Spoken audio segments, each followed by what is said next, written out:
Colleagues, good morning. Welcome to this Ephesus Copland hosted brown bag session on coalitions.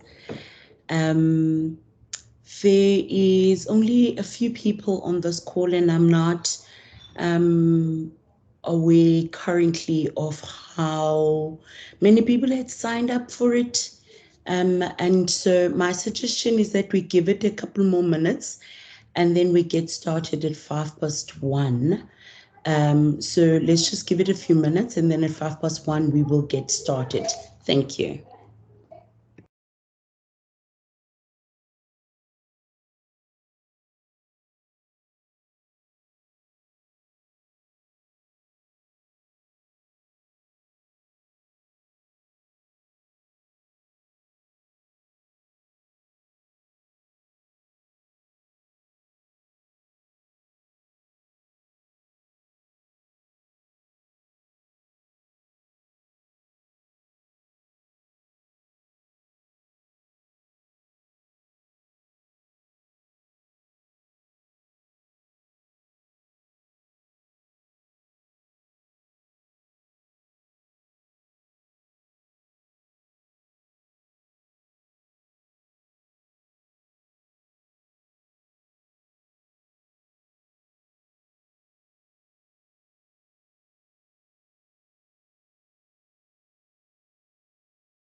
All right, good afternoon, colleagues. We will get started. We just wanted to wait for a few other people to join us. A whole lot more people had signed up to participate, and we'll just wait and see, and they'll join us and they'll find us on the way.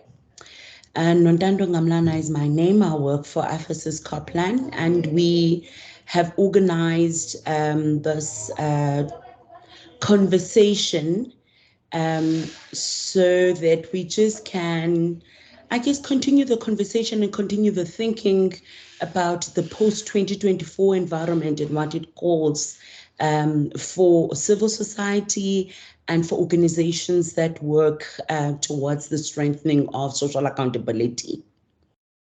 Ephesus Copland is an NGO. We're based in we have been in existence for a very long time, working towards strengthening democracy, but also working around urban inclusivity, access to land, housing, and local governance. The idea and the concept behind brown bag sessions, these are meant to be very quick, intense conversations. The idea is that everybody brings their brown bag with their sandwich and their fruit into the boardroom, and over lunch, as we mull over our lunch, we have this conversation. And so that's the idea. And so we're starting now, and the idea is that we'll go up until 1:45, and really just have a very quick conversation. This is not meant to translate into, I guess, big resolutions in any way, but really is a space that helps us to think forward, to move forward, to share ideas, and to continue to contribute to a conversation that is publicly happening at this point in time. And I'm aware that various organizations are hosting a whole myriad of these spaces where we all are thinking about the post-2024 environment, what it calls for us, and some of the interventions that we would need to make from a social justice point of view, seeing as we where we are. A concept note has been developed by Afsus Copland and shared, I'm assuming shared with all of you. And really just in summary, we're saying that coalitions have always been there. From the first local government election, we've had coalitions. However, the shifting political environment has meant that the post-2016 coalition, so following the 2016 local government elections, we had seen, one, an increase in the number of coalitions that we've had, but also a shifting nature in the kinds of politics that governed coalitions, leading to higher levels of instability in local government in particular. And many have argued that the province of the Western Cape has always been governed through coalitions. But an argument has been fostered that coalition, there is a coalition in the political parties that are involved in that coalition ideologically, which then has held that coalition at a provincial level and held it together over time. However, what we're beginning to see in local government, particularly from 2016, was that there hasn't necessarily been an ideological coalescing amongst the parties that had then gone into coalition. And so those coalitions were not able to form. And obviously the 2021 coalitions were even, the number was higher than the 2016 ones. And almost all of our metros, our big cities, were in coalition, which then has an impact, obviously, in the economic performance of the country. But also, there's been a greater dysfunction, governance dysfunction, at a city level as well. Predictions are, and obviously the result, the trend, the performance trend of the dominant political party at a national level, the African National Congress, has been that its voter support has been declining consistently from one election to another. And the prediction now is that it is highly likely that the ANC may not meet the 50% mark to form a government on its own, and that it might need to go into a coalition. Knowing then, and having seen, one, that coalitions at a local government level have been as dysfunctional as they have been, obviously one still appreciate the fact that there are some coalitions in some municipalities where the parties in coalition coalesce ideologically that have held, particularly in municipalities that are in the Western Cape, including the coalition in the Western Cape legislature, in the Western Cape government in particular, that has held because of that ideological coalition. But the majority of coalitions have not held as well, across many other cities and many other municipalities of different category and size. And so it can be argued that if the parties that enter into a coalition post 2024 at a national level do not particularly coalesce ideologically, as has been the lesson, that we are likely to emerge at a national level with a chaotic coalition. And we thought, because coalitions are a political arrangement in nature, and because South Africa had not developed proactively a legislative framework to regulate coalitions, and that even our transparency and access to information, legislation, and practice is in its formative stages as well, that there is a need for civil society, particularly those that work around strengthening democracy, strengthening social accountability, to begin to think now about what that looks like for our work. And also what that looks like from a regulatory and legislative environment. Obviously, we've seen some of the things that COCTA is proposing around legislative amendments, to at least call for coalitions to make their coalition agreements public. But we thought that it was necessary for us in civil society to begin to think about what that environment is going to call of us, and what are some of the things that we need to do now as we prepare for that period, which is going to hit us very, very fast. And I mean, we're talking about less than 12 months already to the next national government election. And so the future that we're talking about is not a future that's many years away.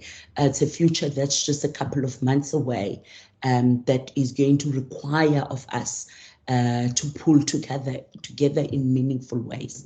And so I want to open the space up now for conversation, because really this is meant to be a conversation on what your ideas are, and what you think and how you think civil society should show up for that period. And thank you, Lihle, for getting us going.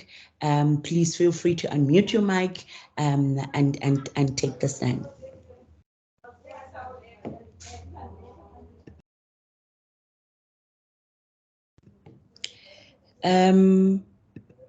Simasa, is Lihle Manene able to unmute themselves?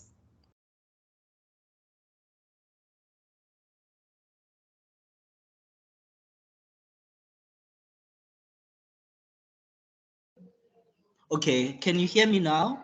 We can, thank you so much.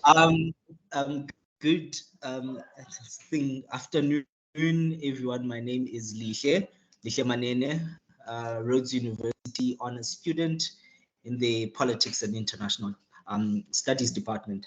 I think with this conversation, really, for me, I think number one, within the coalition government that we have seen in local governance, I think number one, the issue that we must deal with is legislative structure. I think if we are to push for a kind of legislation that will solve, number one, the issue of political administration at local level, I think that was or still is one of the issues. And so if moving from a local to a national, there is a sort of need for us to have a legislative structure that will deal with some of the issues that we have seen at the local level. I think also at local level, we've seen number one, I mean, there should be a form of accountability and And it's been one of the issues within at local level, the issue of competence of leaders. I think one of the best things that we need to push for is just a legislative structure that will provide guidance if nationally we are going to consider a coalition government. I think that's my first point, and then I'll contribute as the conversation goes. Just to probe a little bit there, Lihle, and to keep the conversation flowing. So when we talk about a legislative structure, what exactly are we talking about? Are we talking about a COGTA of sorts, an ombudsman of sorts, bearing in mind that coalitions are a political arrangement, and so political parties decide and have absolute autonomy and authority in deciding whether they want to go in a coalition or not. And also, currently we don't have the rules that say if you've gone into a coalition, then you stick it out for the full administrative term. And so coalition political parties have been able to go in and out of coalition arrangements willy-nilly as they wanted to in the past. And so when we're talking about a legislated structure or institution, what does that look like, I guess, in your mind, if I could ask? Okay, so for me, I think there must be an accountability tool, and when there is that kind of arrangement, and there must be something written down. Hence, I made a suggestion about a document that will provide guidance to how things should function.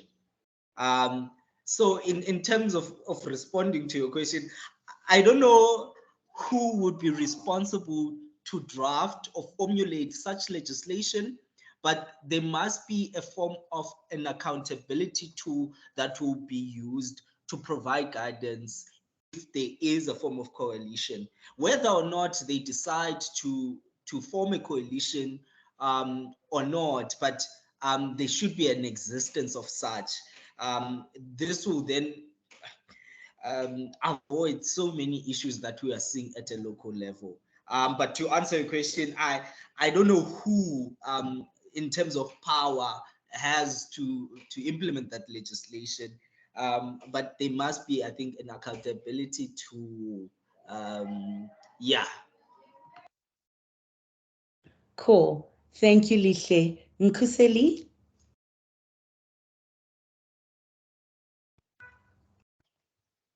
Hi everyone. Thank you, Edie. Nkuseli here from Ephesus. So my question is around, I think you touched on the Western Cape coalition arrangement. And I think my question is it's twofold. It's an observation, then a question. So what I've seen is you have the DA being in a provincial controlling position, and then at the local level, where in your ward you have maybe your ANC predominantly, but then now when you have things such as your IDP that are coming from the ground, it has to get then to legislation, and which is the DA. Then there are challenges. Certain things don't get done because the constituency of the provincial government is different from that at a local level. So I wanted to understand, or like a question, how do we get over these challenges of things not getting done because of party politics?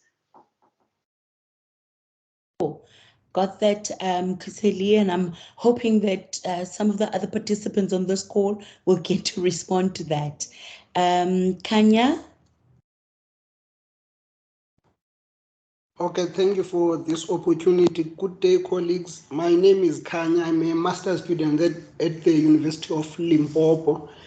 Mine is just a comment, not necessarily a question. I just want to comment that I'm actually happy that civil society organizations are starting these discussions, because I'm also aware that the Nelson Mandela Foundation has started having these discussions on coalitions and elections. So I also agree that we need to educate and maybe prepare our people for provincial and national coalitions, because the reality is that besides national coalition that we might actually get next year, we might also have a lot in provincial level. For an example, here in Gauteng. I also agree with regulating these coalitions to ensure stability, because one of the other issues that has been affecting local government through these coalitions is stability. Because today you wake up with a different mayor, and then that mayor that you wake up with today, next week will no longer be a mayor. So I also agree that there should be an introduction of legislation that should bind parties to at least maybe say that if you come into a coalition with this part, or let's say a municipality introduces that coalition, that if you enter into a coalition, at least for a certain time, for at least maybe 2 years, you can't propose the motion of no confidence on a certain mayor or a speaker. At least give it up to that time to ensure that there is stability. Or for an example, if let's say the term of councillors, since it's 5 years, let's say throughout that term there is at least 2 motion of no confidence to ensure that not every party actually on a daily basis they come up with motion of no confidences. That's my contribution. Thank you, Khanya. So colleagues, the floor is open. For those that have joined us, found us on the way, we really are having a conversation, and it is a quick lunchtime conversation on the post-2024 reality and the prediction that we're likely to have for the first time a coalition at a national level. We've reflected on the fact that coalitions are a feature that's always been part of South African politics, and that before 2016, coalitions were never as chaotic as we've seen them. And we've also reflected on the fact that we've had coalitions at a provincial level, and we still do in the Western Cape. However, that coalition, there is an ideological coalescing between the parties that are in that coalition, something that is not a predominant feature in many of the coalitions in local government that have largely been dysfunctional. And I guess we're asking the question, what does this mean for our work in civil society?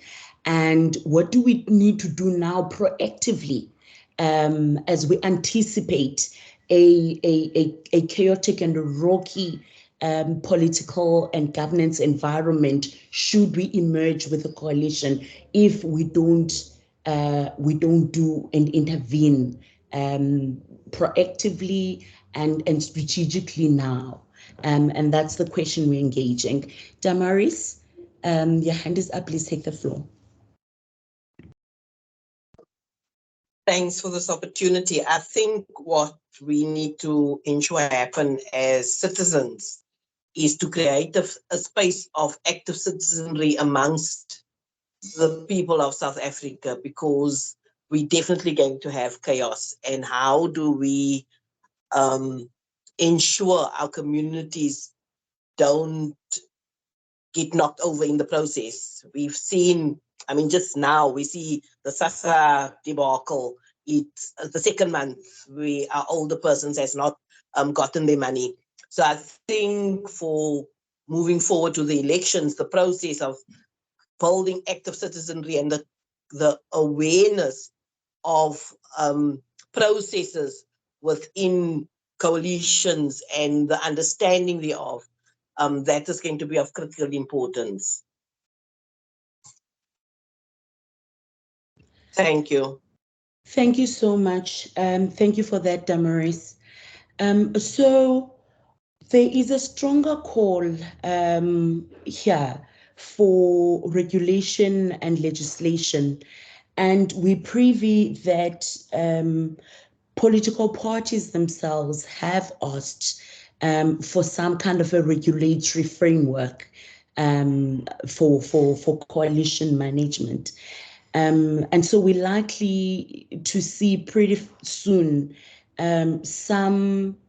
there's likely going to be some consultation around draft legislation or legislative amendments. And obviously the elections are only months away, and we do foresee that the window period for commentary on those draft legislation is going to be extremely tight. And I think part of having these conversations is really to rally us in civil society together and to get into spaces where we're having these conversations so that we can already think about what are some of the things we want to see in that regulatory framework. And so things like there's got to be a clear authority that is looking at coalition agreements, that makes coalition agreements publicly accessible. There has to be some limitations to the number of what do you call it? Motions of no confidence on leadership.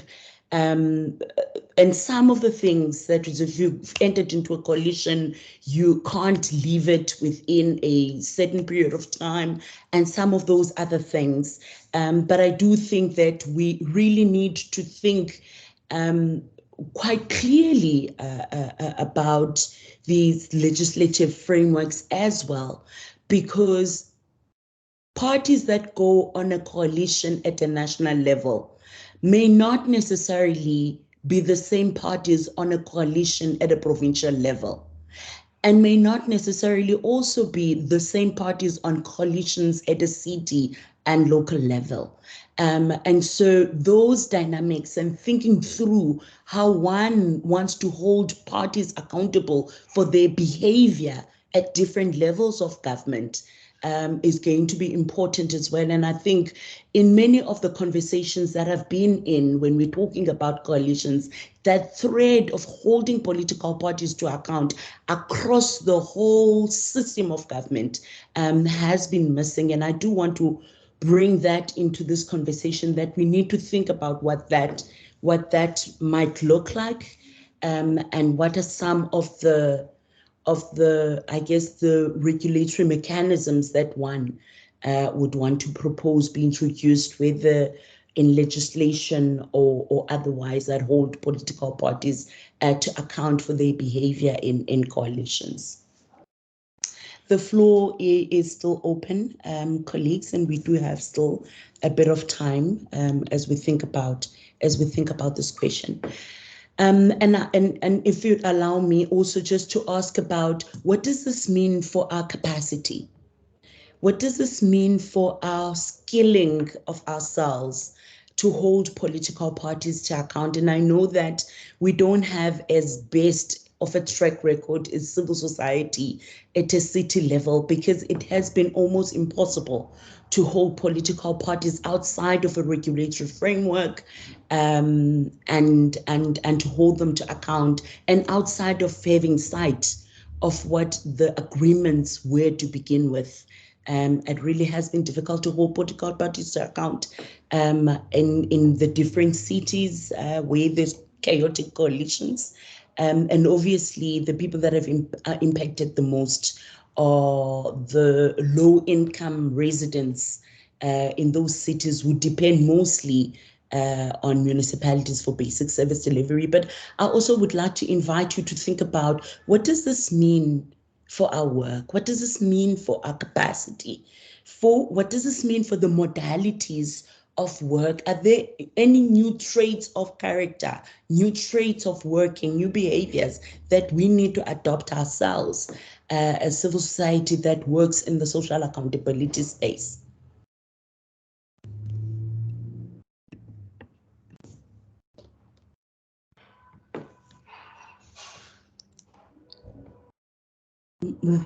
Ronald, can I invite you? Yes.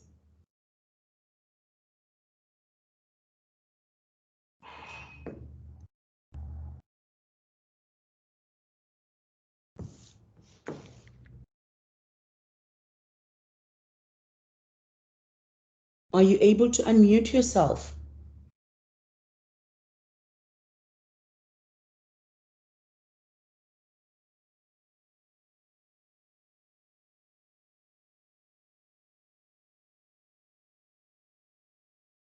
Simasa, please help me.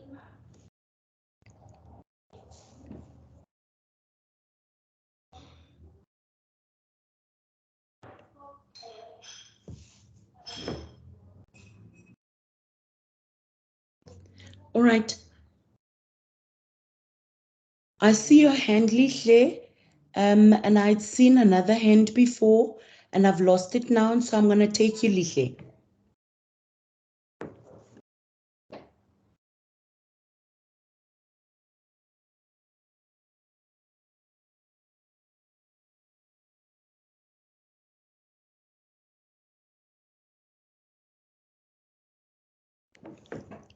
Simasa, are we able to unmute Lihle?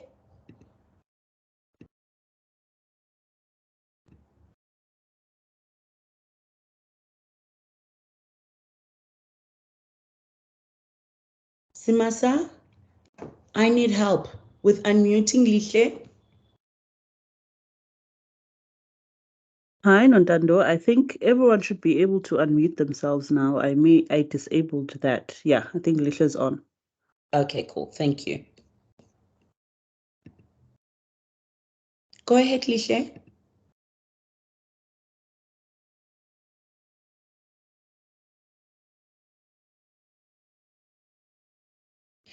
All right. I'm going to take Kanya while we figure out what is wrong with your audio. Lihle and Ronald's also struggling to unmute themselves. Kanya? Oh, good day again, colleagues. I think with the last question that we have, as civil society organizations, I think sometimes civil society organizations underestimate the powers that they have. I will make an example of how powerful they are. With the introduction of the newly signed Party Funding Act that was signed, I think, last year by the president, it was the civil society organizations were at the forefront, wanted to know who is actually funding our political parties in South Africa. And also they were at the forefront of the introduction of fighting for individual candidates to actually run for elections next year. It was civil society organizations were at the forefront of that. And also just my question, I'm not sure if it's relevant what we're talking about, but I would like to know what is AFESIS doing in terms of voter education. This arises from the previous elections due to the fact that there was, as the nation, we experienced voter apathy. More than 14 million registered voters did not vote in the previous elections. And there is the possibility that number might actually increase next year. So I just want to know what is the organization doing. Thank you, Kanya. I'll respond to that just now.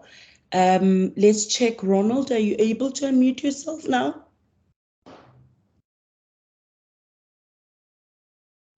All right, we'll get back to Lihle.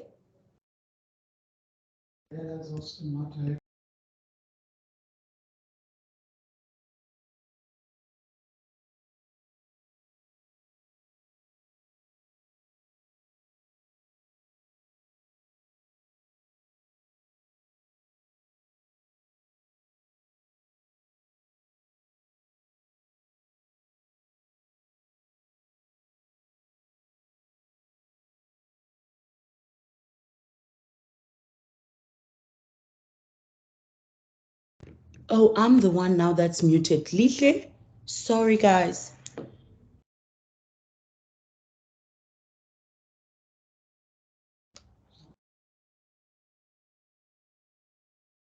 Lihle, are you able to unmute yourself? Duduzi, Kuseli? Hi everyone. I'm going to be sharing the laptop with Ron. His laptop's not working, so he'll ask his question here. All right, thank you. Okay, thank you. I hope you can hear me. The legislation and the regulations, whatever that have been mentioned, are, for example, there must be an agreement in place between members of the coalition, and it must be made public. And maybe also we've been talking about what some of the minimum content of an agreement should be, like how long the parties to the coalition agreement need to stay with it, or something like that. But I'm perhaps just thinking of something else, that a big problem, I imagine, not that I'm been investigated it in detail, but I imagine that often there's internal disputes between the members of the coalition. The one party wanting to do something and another party wanting to do something else. And so maybe another thing that could be looked at in legislation is some form of dispute resolution process between the parties of coalitions. And I don't have any clear ideas, but would the idea of having some form of independent grouping that gets drawn in to try and mediate and assist parties to find solutions when they are having a dispute in the coalition? And maybe that is also an opportunity for civil society to play a part in those independent dispute resolution processes of the different political parties. It's just an idea. Thank you so much, Ron. That's actually quite an interesting one, and it really is. I mean, it sounds like something that. No, she's on. She's on. It sounds like something that we should be able. We should have thought about a long time ago, but and something that we could, I think, help strengthen some kind of an independent dispute resolution platform. Sounds like a good idea. Thank you. Licia, are you now able to unmute yourself? All right, back to you, Mkhuseli. Are you able to unmute yourself? Yes, I am, Edie. Okay. So I wanted to speak on the notion of, I totally agree with the previous speaker, I think, that mentioned about promoting active citizenry. And I think for quite some time, civil society, including FSS, has been doing that for some time. And my only fear with coalitions is that the voters are going to suffer because of this internal dispute between political parties. And we've already seen that, like within different municipalities, where now within coalitions, the leaders make decisions without consultation of the voters. And I also think that with regulations in South Africa, we do have beautiful and regulations and frameworks that are meant to keep government accountable. And in some instances, they do work. However, I think, again, to your question, Edie, about what does this mean then for civil society? It then means civil society has to step in again, and that means civil society being overstretched, because we are already dealing with other issues now with the coalition. Regulation could be there, which is good. At least it will guide us in terms of how coalition exists. But I think in terms of accountability and it being effective, it's going to be a challenge. Thank you. Thank you, Mkhuseli. I do think that we do have a few more minutes still. I'd be happy to take another hand, Duduzi. Hi again, everyone. I think my question is not so much a question, but just where we stand as civil society. So FSS and most organizations that are in civil society usually take an apolitical stance on issues that come about in terms of the political arena.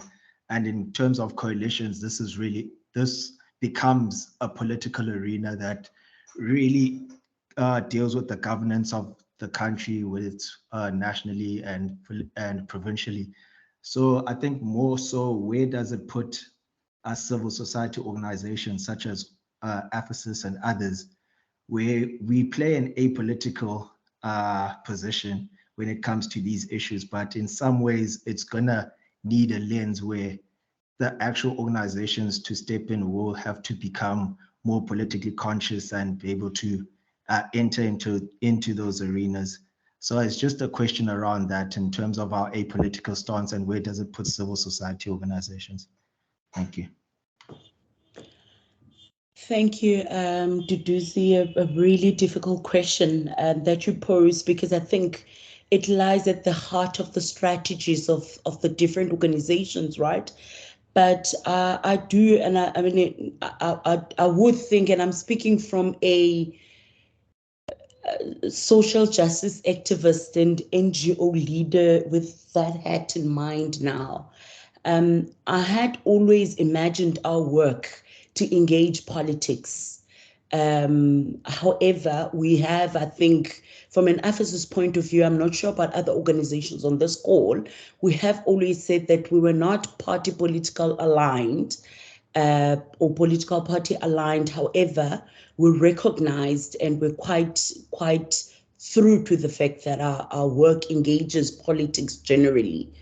And so what this period and the shift in the politics in our country, what it has forced civil society to do, it has forced civil society to step into a strengthening of accountability space and to really begin to think about political party accountability and what that looks like.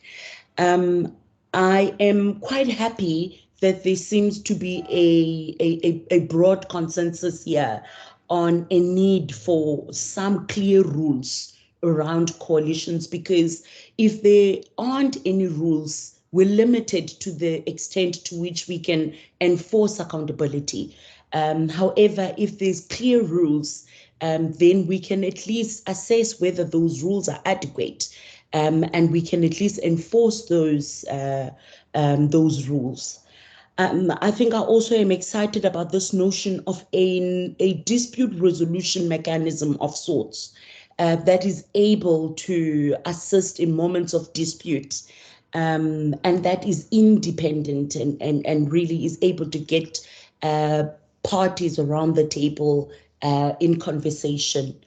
And of course, we are expecting a tabling of some amendments, and some are more privy than others and some are in different spaces. And so we may come and have wind of the wording of those amendments before they even hit the public domain for public comment. And it would be nice that we continue to have spaces like these ones where we are finding each other on what makes sense and what needs to happen, and whether those rules or those clauses are adequate in the sense that they provide for a regulatory environment that we can work within. There was a question that was asked here of what is AFASIS Scotland doing around elections, and that's specific and it's to AFASIS, and I'm happy to respond to it. So in the past and with every election, AFASIS Scotland has always participated in mobilizing people to a vote. And in the last local government election, our focus was on youth and first-time voters, and really bringing those into the voting stations. And we had coined a campaign at the last election that was looking at first the why of voting. Why do people need to vote? What's the importance of the vote in a democracy?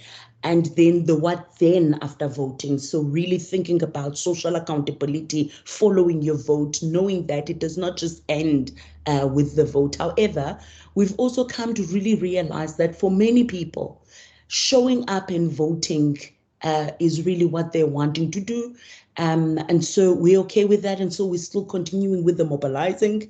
And now we really are focusing on this notion of civic agency and really the what then after voting question and building towards it. And so we're continuing to do that work. And we've partnered with many others. We're working and have been working for a long time now with My Vote Counts.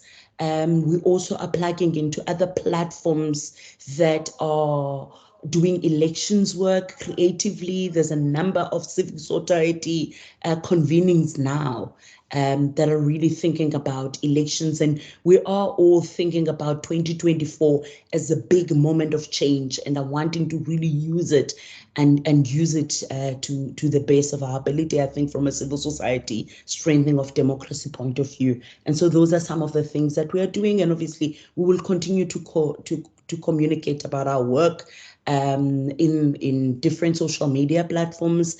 We've revamped our website, and some of these things will also be on our website as well. And you are free to download any of our guides and material there. I have been informed that Ephesus Copland will continue, one, to participate in conversations of a similar nature that are being organized and hosted by others, but also we will continue ourselves to hold the space. And when we come into new information, we will convene a quick brown bag session of a similar nature to really think about what does this mean. And we do think that it's important that we do that so that we all stay abreast with information as it emerges, and we make sense of what it means for our strategies and our work as best as we can. With those words, colleagues, thank you so much for your time. We hope to see you again in other spaces of a similar nature soon. And from us at Ephesus Copland, thank you. Goodbye.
Agent